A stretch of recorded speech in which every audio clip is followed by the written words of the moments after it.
नमस्कार दोस्तों, स्वागत है आप सभी का आपके अपने यूट्यूब चैनल अमन प्रयास जीके जिसमें जैसा कि फ्रेंड्स आज है आपका 2 जुलाई और 2 जुलाई को आपका एसएससी CHSL का एग्ज़ाम था, जो कि फर्स्ट का एग्ज़ाम समाप्त हो गया है। फर्स्ट में 25 आपके जीके जीएस के प्रश्न पूछे जाते हैं, उनमें से 2 प्रश्न आपका कंप्यूटर के पूछे गए थे।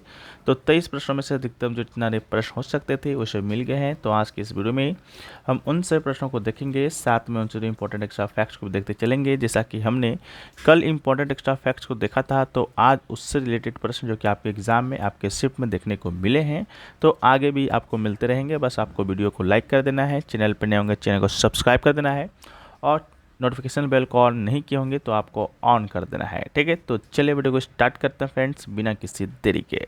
तो आज का जो पहला जो प्रश्न है वो पूछा गया कि 2023 तक भारत कितने सैफ चैंपियनशिप जीत चुका है। तो सैफ चैंपियनशिप की बात करते हैं तो सैफ चैंपियनशिप एक अंतर्राष्ट्रीय स्तर पर मान्यता प्राप्त फुटबॉल टूर्नामेंट है, जो दक्षिण एशियाई उपमहाद्वीप की टीमों का एक मंच पर लाता है। ठीक है, यानी कि जो भी देश दक्षिण एशिया में स्थित होगा वो आपका सैफ चैंपियनशिप में भाग लेता है। और यह दक्षिण एशियाई फुटबॉल महासंघ सैफ के द्वारा आयोजित एशियाई फुटबॉल परिसंघ के तहत 5 उपसंघों में से एक है। ठीक है, तो इसका 9वीं भारत जो है आपका अब तक 14 संस्करण इसका हुआ है। 14 संस्करण में से 9 बार आपका है जो कि भारत जीत चुका है। ठीक है, इसके अलावा इसका गठन वर्ष याद रखिएगा 1997 में बांग्लादेश, भारत, मालदीव, नेपाल, पाकिस्तान और श्रीलंका के सदस्यों के द्वारा किया गया था। इसके अलावा इसका मुख्यालय अगर आपसे पूछेगा तो इसका मुख्यालय दोस्तों आपका ढाका बांग्लादेश हो जाएगा। ठीक है, और आप लोग जैसा कि हमने बताया कि 14 संस्करण हुआ है। तो पहला संस्करण हुआ था 1993 में लाहौर में, जिसका विजेता आपका इंडिया बना था और रनअप श्रीलंका रहा था। ठीक है, उसके बाद आपका इंडिया आपका काठमांडू 1997 जीता। इसके अलावा गोवा 1999 जीता। इसके अलावा इस्लामाबाद 2005 जीता। इसके अलावा ढाका 2009 जीता। इसके बाद न्यू दिल्ली 2011। इसके अलावा तिरुवनंतपुरम 2015। इसके अलावा माले 2021 और बेंगलुरु में हुआ था इस बार 2023 में, तो भारत ही जीता है और कुवैत आपका रनअप रहा था। ठीक है, तो इसको भी आप याद रखिएगा। वीडियो में आगे बढ़ते हैं दोस्तों, इससे पहले हम लोग बात कर लेते हैं। जैसा कि अभी आप लोग को मालूम होगा कि एसएससी फेज़ 12 और अभी हाल ही में सीपीयू का एग्जाम कंडक्ट हुआ है, तो उनमें पूछे गए 500 प्रश्नों का अगर आप जीके जीएस का पीडीएफ लेना चाहते हैं विद एक्स्ट्रा फैक्ट के साथ, ठीक है, तो आप हमें व्हाट्सअप कर सकते हैं। पीडीएफ आपको मात्र 49 रुपये में मिल जाएगा। साथ में important 10 plus topic wise PDF भी आपको दिए जाएंगे। ठीक है, तो इसको भी ध्यान रखिएगा। और आपका जो अभी CHSL का एग्ज़ाम चल रहा है उसका भी पीडीएफ आपको डे टू डे दिया जाएगा जैसा जैसा आपका एग्ज़ाम ख़त्म होगा। ठीक है, तो आप लोग एक बार चेकआउट जरूर कर लीजिएगा और हम लोग वीडियो में आगे बढ़ते हैं। तो देखिए, नेक्स्ट क्वेश्चन पूछा गया कि वंदे जो मातरम है और जन गण मन है वो आपका किसने लिखा है। ठीक है, तो वंदे मातरम मैचिंग करना था। तो वंदे मातरम की बात करते हैं तो वंदे मातरम भारत का राष्ट्रीय गीत है। वहीं पर जन गण की बात करते हैं तो जन गण है वो दोस्तों आपका भारत का राष्ट्रीय गान है। ठीक है, और वंदे मातरम को लिखा है आपका बंकिम चंद्र चट्टोपाध्याय ने और दूसरा रविन्द्रनाथ टैगोर को लिखा है, सॉरी जन गण मन को लिखा है रविन्द्रनाथ टैगोर ने। ठीक है, तो इसको भी आप याद रखिएगा। ठीक है,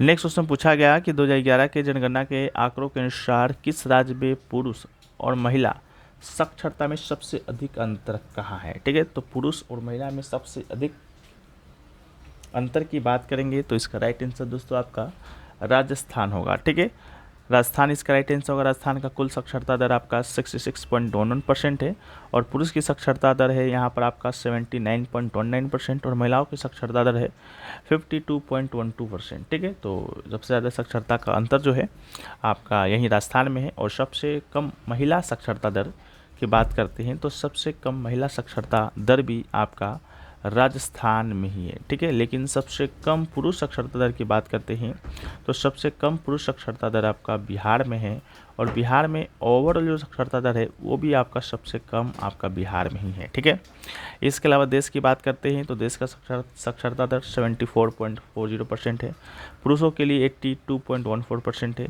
और महिलाओं की बात करते हैं तो 65.46% है। ठीक है, और गैप की बात करते हैं तो गैप है आपका 16.68% आपका पुरुष और महिलाओं में टोटल भारत का। ठीक है, भारत में सबसे ज़्यादा साक्षरता दर आपका केरल राज्य का है, वहाँ पर साक्षरता दर है 93.91%। इसके बाद आपका मिजोरम सेकंड पर आता है 91.58% के साथ, और सबसे कम साक्षरता दर आपका बिहार का है 61.8% के साथ। ठीक है, और यूटी की बात करेंगे तो यूटी में आपका लक्षद्वीप है सबसे ज़्यादा साक्षरता दर वाला। ठीक है, इसको भी याद रखिएगा। नेक्स्ट क्वेश्चन है सितार और बांसुरी से संबंधित कौन सा है, मिलान करना था, आपका क्वेश्चन आया था। तो देखिए, सितार के कुछ वादक के बारे में हम लोग बात कर लेते हैं और बांसुरी के वादक के बारे में बात कर लेते हैं। ठीक है, तो सितार वाद्य यंत्र से संबंधित जो वादक हैं पंडित रविशंकर जी हुए, साहित्य प्रवेश खां हैं, बुद्धदत्त मुखर्जी है, अनुष्का शंकर है। वहीं पर बांसुरी से बात करते हैं तो हरिप्रसाद चौरसिया, पन्नालाल घोष, ये सभी आपके बांसुरी से है।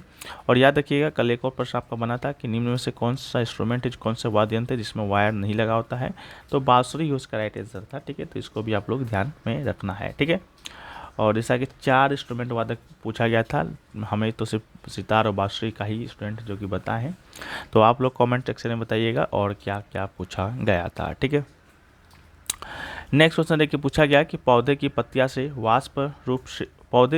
से वाष्प रूप में पानी का नुकसान डैश कहलाता है।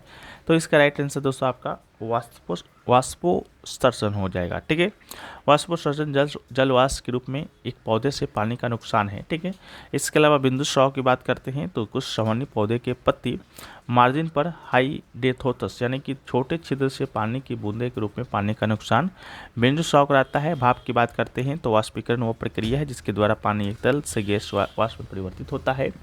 इसके अलावा अनुवादन की बात करते हैं तो यह एक पौधे के चारों ओर सुक्रोज और अन्य पदार्थों जैसे अमीनो एसिड की गति को अनुवाद कहा जाता है। ठीक है, इसको भी याद रखिएगा। नेक्स्ट क्वेश्चन पूछा गया कि भारत के संविधान का अनुच्छेद जो 20 है वो आपका किससे संबंधित है। तो अनुच्छेद 20 की जब हम लोग बात करते हैं तो जो अनुच्छेद 20 है फ्रेंड्स, वो आपका अपराधों के लिए सजा के संबंध में संरक्षण से संबंधित है, अनुच्छेद 20। ठीक है, इसके अलावा अनुच्छेद 20 एक आरोपी व्यक्ति चाहे वो नागरिक हो या विदेशी को मनमानी अत्यधिक सजा के खिलाफ 3 प्रकार की शिक्षा प्रदान करता है। एक है आपका कार्योत्तर विधि से संरक्षण, दूसरा है आपका कोई दोहरा दंड नहीं, तीसरा है आपका कोई आत्म अभिशंसन नहीं। ठीक है, तो इसको भी याद रखिएगा। इसके अलावा मूल अधिकारों से संबंधित अन्य अनुच्छेद की बात करते हैं तो टोटल 6 मौलिक अधिकार वर्तमान में हैं। वो 6 में से एक आपका समता का अधिकार है। समता के अधिकार की बात करते हैं तो अनुच्छेद 14 से लेकर 18 तक का अनुच्छेद आपका समता का अधिकार से संबंधित है। वहीं पर अनुच्छेद 14 कहता है विधि के समक्ष समता एवं विधियों के समान संरक्षण से संबंधित है। इसके बाद आपका अनुच्छेद 15 है धर्म, मूल, वंश, लिंग और जन्म स्थान के आधार पर विभेद का प्रतिषेध करता है। अनुच्छेद 16 की बात करते हैं तो लोक नियोजन के विषय में अवसर की समानता से संबंधित है।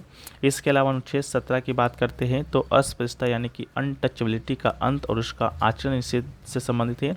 और अनुच्छेद 18 आपका सेना या विद्या संबंधी सम्मान के सिवाय सभी उपाधियों पर रोक से संबंधित है। ठीक है, यानी कि उपाधियों पर रोक से संबंधित है। दूसरा आपका मौलिक अधिकार है आपका स्वतंत्रता यानी कि लिबर्टी का अधिकार। इसके अंतर्गत आपका 6 अधिकारों की सुरक्षा आती है अनुच्छेद 19 के तहत।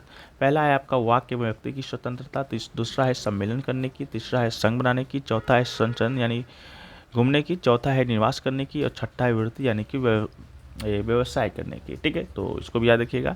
इसके अलावा अनुच्छेद 20 आपका है अपराधों के लिए दोष सिद्धि के संबंध में संरक्षण। अनुच्छेद 21 आपका है प्राण एवं दैहिक स्वतंत्रता का संरक्षण। ठीक है, इसके अलावा अनुच्छेद 21A की बात करते हैं। इस 86वां संविधान संशोधन 2002 के माध्यम से जोड़ा गया था, प्रारंभिक शिक्षा का अधिकार से संबंधित है। ठीक है, इसके अलावा अनुच्छेद 22 की बात करते हैं तो कुछ दशाओं में गिरफ्तारी और निरोध से संरक्षण से संबंधित है। इसके अलावा तीसरा मौलिक अधिकार है आपका शोषण के विरुद्ध अधिकार। शोषण के विरुद्ध अधिकार की बात करते हैं तो इसमें अनुच्छेद 23 और अनुच्छेद 24 आता है। अनुच्छेद 23 के तहत बलात्श्रम यानी कि बॉन्डेड लेबर का प्रतिषेध करता है। अनुच्छेद 24 आपका कारखानों आदि में बच्चों के नियोजन यानी कि चाइल्ड लेबर का प्रतिषेध करता है। इसके अलावा अगला है आपका चौथा है धार्मिक स्वतंत्रता का अधिकार। इसके तहत अनुच्छेद 25 से 28 तक का अनुच्छेद आता है। इसमें आपका 25 में अंतःकरण और धर्म की अबाध रूप से मानने, आचरण और प्रसार करने की स्वतंत्रता से संबंधित है। वहीं पर अनुच्छेद 26 आपका धार्मिक कार्यों के प्रबंधन की स्वतंत्रता से। अनुच्छेद 27 आपका किसी धर्म की अभिवृद्धि के लिए करों के समुदाय के बारे में स्वतंत्रता से संबंधित है। अनुच्छेद 28 की बात करते हैं तो कुछ शिक्षा संस्थाओं में धार्मिक शिक्षा या धार्मिक उपासना में उपस्थित होने की स्वतंत्रता से संबंधित है। 5वां मौलिक अधिकार है संस्कृति एवं शिक्षा संबंधी अधिकार। इसमें अनुच्छेद 29 और 30 आता है। 29 में है अल्पसंख्यकों की भाषा और लिपि और संस्कृति की सुरक्षा से। अनुच्छेद 30 आपका है अनुच्छेद 30 आपका है शिक्षा संस्थानों की स्थापना और प्रशासन करने का अल्पसंख्यक वर्गों का अधिकार से संबंधित है। छठा आपका मौलिक कर्तव्य है, मौलिक अधिकार है संवैधानिक उपचारों का अधिकार। इसके अंतर्गत मूल अधिकार को परिवर्तित कराने के लिए उच्चतम न्यायालय जाने का अधिकार है। इसमें 5 प्रकार की रिट जारी होता है अनुच्छेद 32 के तहत, जो कि अभी आपका क्वेश्चन बना था। इसमें एक बंदी प्रतिज्ञाकरण है, दूसरा परमादेश है, तीसरा प्रतिषेध है, चौथा उत्प्रेषण है, पांचवा अधिकार अपेक्षा है। और आपको बता दें कि आपका एक संपत्ति का अधिकार भी पहले मूल अधिकार हुआ करता था अनुच्छेद 31 के तहत। इसे 44वां संविधान संशोधन 1978 के माध्यम से मौलिक अधिकार की सूची से हटा दिया गया था और इस संविधान के भाग 12 के अनुच्छेद 300 के ए के तहत कानूनी अधिकार बना दिया गया था। ठीक है, तो इसको भी याद रखिएगा। और नेक्स्ट क्वेश्चन है कि टेनिस को ओलंपिक में कब शामिल किया गया था। तो टेनिस की बात करते हैं तो टेनिस को ओलंपिक में 1896 में एथेंस में आयोजित प्रथम आधुनिक ओलंपिक खेलों में 9 मूल खेलों में से एक था, लेकिन 1924 तक जारी रहा। बाद में 1988 में सियोल में आयोजित ओलंपिक में इसे पूर्ण पदक खेल के रूप में पुनः शामिल किया गया था। तो आपका राइट आंसर 1988 हो जाएगा, जैसा आपका पूछा गया था। ठीक है, और नेक्स्ट पूछा गया कि गुलाब चंद्र कटारिया किस राज्य के राज्यपाल हैं। तो गुलाब चंद्र कटारिया की बात करते हैं तो यह आपका असम के राज्यपाल हैं, तो इसका राइट आंसर असम का हो जाएगा। इसके अलावा राज्यों के राज्यपाल से संबंधित का सूची का जो PDF है हमने आपको कल में भी आपका मुख्यमंत्री को टेलीग्राम पर प्रोवाइड कराया था, आज हम राज्यपालों का भी करा देंगे। ठीक है, पीसी महालनोबिस से संबंधित आपका 3 कथन दिया गया था। ठीक है, तो पीसी महालनोबिस के बारे में बात करते हैं तो उन्हें भारत सांख्यिकी के जनक के रूप में जाना जाता है। उनका जन्म 29 जून 1893 को कोलकाता में हुआ था। विज्ञान और सेवाओं के योगदान के लिए उन्हें 1968 में पद्म विभूषण से सम्मानित किया गया। उन्होंने 1931 में भारतीय सांख्यिकी संस्थान की स्थापना की। उन्होंने सांख्य पत्रिका की भी शुरुआत की थी। उन्हें भारतीय नियोजन के वास्तुकार के रूप में जाना जाता है। साथ में भारत 29 जून को राष्ट्रीय सांख्यिकी दिवस के रूप में मनाता है ताकि दैनिक जीवन में सांख्यिकी योगदान को पहचाना जा सके और सामाजिक आर्थिक योजना और नीति निर्माण में सांख्यिकी महत्व पर आम जनता को शिक्षित किया जा सके। प्रथम राष्ट्रीय सांख्यिकी दिवस 29 जून 2007 को मनाया गया था। ठीक है, अगला है संयुक्त राष्ट्र कर के अध्यक्ष कौन है। तो संयुक्त राष्ट्र कर के अध्यक्ष आपके एंटी गुटेरस है, जो कि संयुक्त राष्ट्र के वर्तमान में महासचिव हैं। और संयुक्त राष्ट्र की बात करते हैं तो 1945 में स्थापित एक अंतर्राष्ट्रीय संगठन है, वर्तमान में इसके 193 सदस्य हैं। अगला है कि बैडमिंटन में कितने पॉइंट्स के बाद शायद बदली जाती है। तो बैडमिंटन की बात करते हैं तो दूसरे खेल की शुरुआत में खिलाड़ी को अपना छोर बदलना होता है, लेकिन अगर मैच तीसरे खेल तक पहुंचता है तब गेम के आरंभ में फिर से जब अग्रणी जोड़ी का स्कोर 11 अंक तक पहुंचता है तो उन्हें 2 बार अपने छोर बदलने पड़ते हैं। ठीक है, तो 11 इसका राइट आंसर होगा। अगला है कि निम्नलिखित में से किस राज्य में सोमशिला बांध स्थित है। तो सोमशिला बांध की बात करते हैं तो ये जो बांध है आपका आंध्र प्रदेश में स्थित है। नदी पूछा गया था तो आपका इसका राइट आंसर पेन्ना नदी हो जाएगा। ठीक है, सोमशिला बांध आंध्र प्रदेश के नेल्लोर जिले में सोमाशिला के पास स्थित है। इस बांध का निर्माण पेन्ना नदी पर किया गया है। बांध के द्वारा अवरुद्ध जलाशय का पृष्ठीय क्षेत्रफल लगभग 212.28 मीटर किलोमीटर स्क्वायर है। इसके अलावा चेरुथोनी बांध की बात करते हैं तो यह आपका केरल का सबसे ऊंचा और बड़ा गुरुत्व बांध है। नागार्जुन बांध आपका कृष्णा नदी पर है, तेलंगाना राज्य के नलगोंडा जिले में। आंध्र प्रदेश के गुंटूर जिले के बीच बनाया गया है। मुलसी बांध की बात करते हैं तो महाराष्ट्र के पुणे जिले के मुलसी तालुका प्रशासनिक विभाग में आपका ये स्थित है। इसके अलावा आंध्र प्रदेश में आपका कौन कौन सा बांध है तो कल्याणी बांध है, जो कि आपका स्वर्णमुखी नदी पर है। कंडा लेरू बांध आपका कंडा लेरू नदी पर है। श्रीशैलम बांध आपका कृष्णा नदी पर। सोमाशिला बांध आपका पेन्ना नदी पर। वेलीगल्लू बांध आपका पंगानी नदी पर और नागार्जुन बांध आपका कृष्णा नदी पर है। ठीक है, तो यह आंध्र प्रदेश में स्थित कुछ बांध है, तो इसको भी आप लोग याद कीजिएगा, याद रखिएगा। और नेक्स्ट क्वेश्चन जो पूछा गया वो पूछा गया विजयनगर समाज का अंतिम शासक कौन था। तो विजयनगर समाज की बात करते हैं तो विजयनगर समाज का जो अंतिम शासक है वो दोस्तों आपका श्रीरंग तृतीय है। तो इसका राइट आंसर श्रीरंग तृतीय इसका राइट आंसर होगा। श्रीरंग तृतीय विजयनगर समाज का अंतिम शासक था। वो समाज के मुख्यमंत्री था और 1565 में तालीकोटा की लड़ाई में इसका नेतृत्व किया था, जहां से बीजापुर, अहमदनगर, गोलकुंडा के मुस्लिम राज्यों की संयुक्त सेना ने हराया था। युद्ध में विजयनगर शहर समाप्त हो गया था और आपका ये साम्राज्य ध्वस्त हो गया था। ठीक है, आपसे राजवंश पूछा था मैं भी। ठीक है, ये अंतिम शासक था।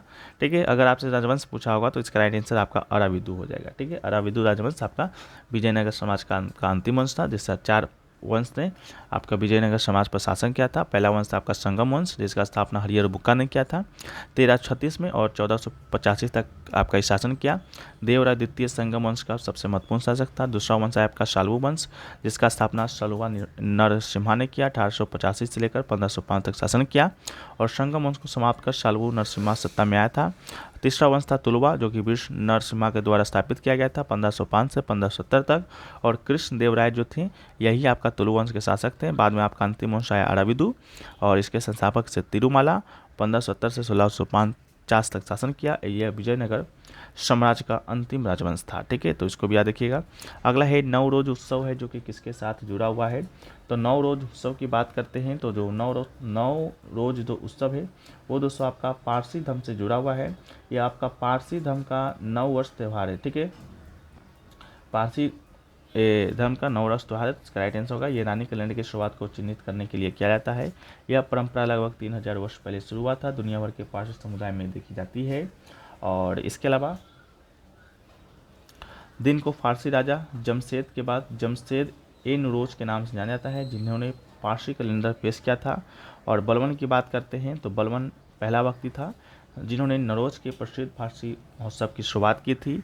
बलबन गुलाम वंश का या ममलूक वंश का अंतिम शासक था, अंतिम नहीं मतलब शासक था। इसके अलावा कुछ एक्स्ट्रा फैक्ट्स है, एडिशनल इन्फॉर्मेशन है, जैसा कि गुड़ी पड़वा की बात करेंगे तो गुड़ी पड़वा आपका महाराष्ट्र में मनाया जाता है। उगादी की बात करेंगे तो ये आपका कर्नाटक में, आंध्र प्रदेश दोनों जगह मनाया जाता है। चेटी चंड की बात करेंगे तो सिंधी नववर्ष को चेटी चंड के रूप में मनाया जाता है, इसको याद रखिएगा।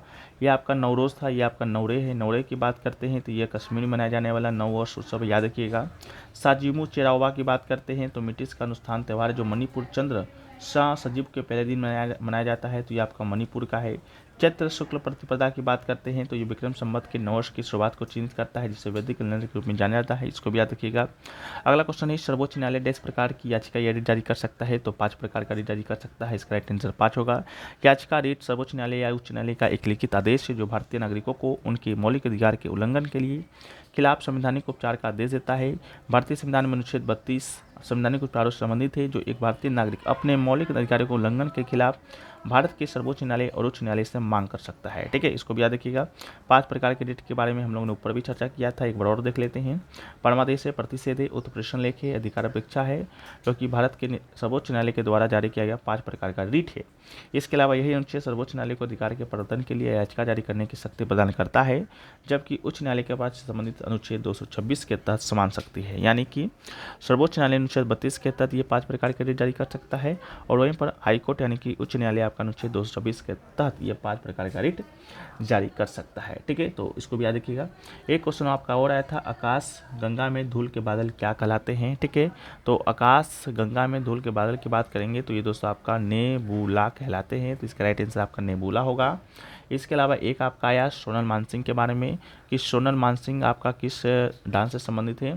तो सोनल मानसिंह की बात करते हैं तो ये दोस्तों आपका भरतनाट्यम से भी संबंधित है, और भरतनाट्यम के साथ साथ दोस्तों आपका ओडिसी से भी संबंधित। ठीक है, तो भरतनाट्यम और ओडिसी से संबंधित है। साथ में इनको 1992 में आपका पद्म भूषण अवार्ड से भी सम्मानित किया गया था, तो आप लोग उसको भी याद रखिएगा। ये भी पूछा गया था, और पूछा गया था आपका कि मानसून के अंत में बोई जाने वाली फसल क्या कहलाती है। ठीक है, तो मानसून के अंत में बोई जाने वाली फसल की बात करते हैं तो ये दोस्तों आपका रबी का फसल कहलाता है, तो इसका राइट आंसर आपका रबी का फसल होगा। यही आपसे पूछा गया था कि मानसून के अंत में बोई जाने वाली फसल क्या कहलाती है, तो आपका रबी फसल कहलाता है। ठीक है, और इसके अलावा अंत्योदय योजना की बात करते हैं कि अंत्योदय योजना किस मंत्रालय के द्वारा शुरू किया गया था। तो याद कीजिए, कल का PDF या खोलिएगा, लास्ट के 2-3 पेज के ऊपर जाइएगा और आप देखिएगा कि भारत के सभी योजनाओं के बारे में हम आपको PDF दिए थे कि नहीं दिए थे। ठीक है, तो अंत्योदय योजना की बात करेंगे, मंत्रालय पूछा गया था, तो आवास एवं शहरी मंत्रालय आपका इसका राइट आंसर हो जाएगा। आवास और शहरी मंत्रालय कल जाके देखिएगा, कल का PDF में आपको सभी मंत्रालय के बारे में दिया गया था, उसमें से आपका अंत्योदय योजना के बारे में भी था। ठीक है, जाकर देखिएगा, आपको पता चलेगा। ठीक है, तो आवास एवं शहरी मंत्रालय के बाद है इसका राइट आंसर। ठीक है, तो चलिए अभी लगभग सारे प्रश्न आपके साथ डिस्कस कर लिए गए हैं, बाकी कंप्यूटर के 2-3 प्रश्न छूट गए हैं, उसको आप लोग कमेंट सेक्शन में बताइएगा। और हाँ, SSC phase 12 CPU plus CHL का PDF लेना चाहते हैं तो व्हाट्सएप नंबर पर संपर्क कर लीजिएगा, आपको ये PDF मिल जाएगा। और आशा करते हैं वीडियो पसंद आए, वीडियो को लाइक कर दीजिए, चैनल पर नीचे को सब्सक्राइब कर दीजिए। मिलते हैं नेक्स्ट वीडियो में, जब तक के लिए जय हिंद।